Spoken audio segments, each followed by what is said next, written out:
Bienvenue. Si l'algorithme YouTube vous a conduit sur cette chaîne, félicitations, c'est que vous avez le besoin d'en connaître. Dans le domaine de la défense et du renseignement, la sécurité des informations est cruciale. Mais comment éviter que des informations sensibles ne tombent entre de mauvaises mains? La réponse réside dans un principe fondamental, le besoin d'en connaître. Le besoin d'en connaître est un principe de sécurité qui limite l'accès aux informations sensibles uniquement aux personnes qui en ont réellement besoin pour accomplir leur mission. Ce n'est pas parce qu'une personne a une habilitation de sécurité qu'elle a accès à toutes les informations classifiées. Elle ne peut accéder qu'aux données nécessaires à ses fonctions spécifiques. Dans les domaines de la défense et du renseignement, où la sécurité nationale est en jeu, cette approche est essentielle. Elle permet de minimiser les risques de fuite, d'espionnage et de compromission d'informations critiques. En limitant l'accès, on réduit la surface d'attaque possible pour les adversaires potentiels.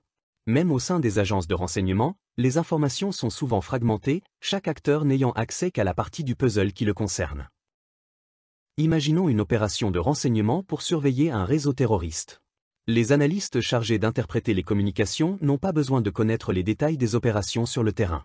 De la même manière, les agents sur le terrain n'ont pas besoin de savoir comment les informations ont été obtenues. Chacun joue son rôle, en se concentrant uniquement sur ce qui est nécessaire pour mener à bien la mission. Le besoin d'en connaître est une des pierres angulaires de la sécurité dans les domaines de la défense et du renseignement.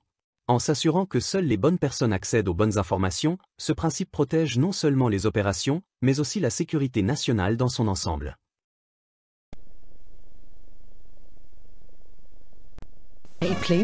Why wasn't I told?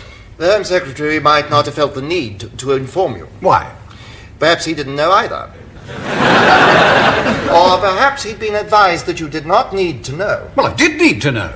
Apparently the fact that you needed to know was not known at the time that the now known need to know was known. And therefore those that needed to advise and inform the Home Secretary perhaps felt that the information that he needed as to whether to inform the highest authority of the known information was not yet known. And therefore there was no authority for the authority to be informed because the need to know was not at that time known or needed. What?